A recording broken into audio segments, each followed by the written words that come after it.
La téléphonie mobile en tant que telle est sans doute l'application technologique qui a connu le développement le plus rapide. Donc très vite, on s'est retrouvé avec une population impactée extrêmement importante, qu'il s'agisse des utilisateurs de portables ou des riverains d'antennes.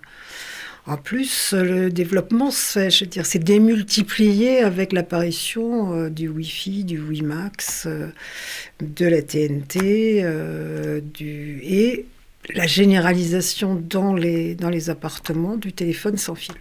Donc on a un champ électromagnétique ambiant qui s'est profondément modifié et très rapidement. Or, nos organismes s'étaient habitués pendant des siècles, des millénaires, à un champ électromagnétique terrestre qui était resté à peu près stable.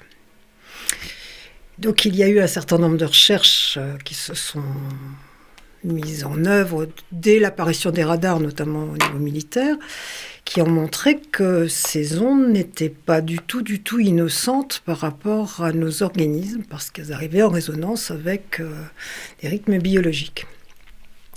Alors bien évidemment, comme il s'agit d'une activité économique et financière extrêmement puissante, qui intéresse particulièrement l'État, les États en général d'ailleurs, la reconnaissance du risque a été beaucoup plus lente qu'elle n'aurait sans doute dû l'être. Donc où en est-on aujourd'hui sur cette question ? C'est qu'il y a de plus en plus de gens qui se plaignent de leur exposition au champ électromagnétique de la téléphonie mobile. Il y a de plus en plus de recherches qui montrent qu'il y a des effets sur nos organismes. Et il y a de plus en plus aussi de reconnaissance officielle de l'existence d'un risque. Alors, c'est pas, en plus, ce qui est compliqué, c'est que ce n'est pas un risque. Ce sont des risques multiples. Alors, je dirais que je vais les définir par rapport aux termes.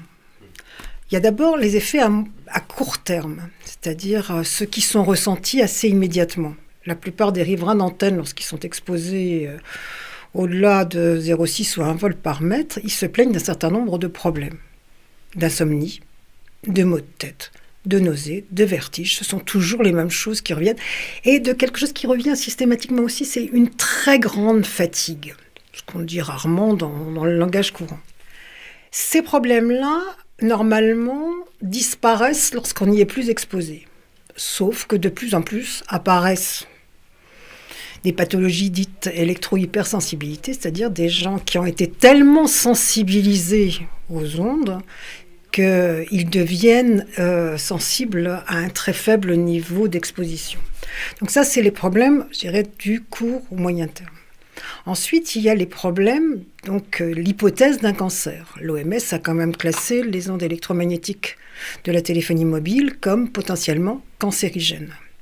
Donc, à moyen terme, entre 5 et 10 ans, je pense qu'on peut parler d'un risque de cancer. Ensuite, il y a les problèmes à encore plus long terme que le cancer, c'est toutes les maladies neurodégénératives.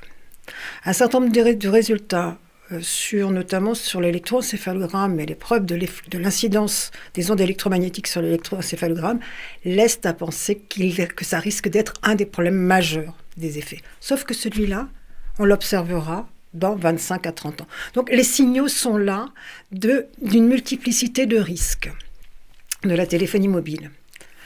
Une fois de plus, moi je voudrais bien croire que toutes ces ondes n'ont aucune incidence sur nos organismes. Finalement, ce serait beaucoup plus confortable que ce développement technologique qui se fasse finalement au bénéfice de tous et non pas simplement au bénéfice des sociétés qui commercialisent. Ce serait vraiment très bien. Mais hélas, j'en suis de moins en moins convaincue. Et je veux dire que l'accumulation de preuves scientifiques, elle ne va pas dans ce sens-là.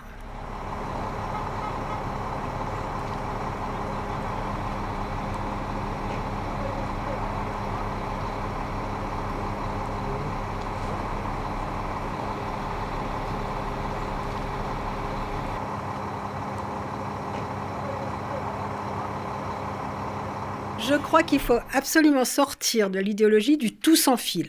Le tout sans fil, qui est présenté comme l'idéologie de la liberté, alors que d'ailleurs ça peut être très liberticide comme technologie, mais de toute façon, le tout sans fil, c'est problématique pour notre santé. Partout où on peut mettre du filaire, il faut mettre du filaire. Donc ça, c'est un message qu'il faudrait vraiment faire passer.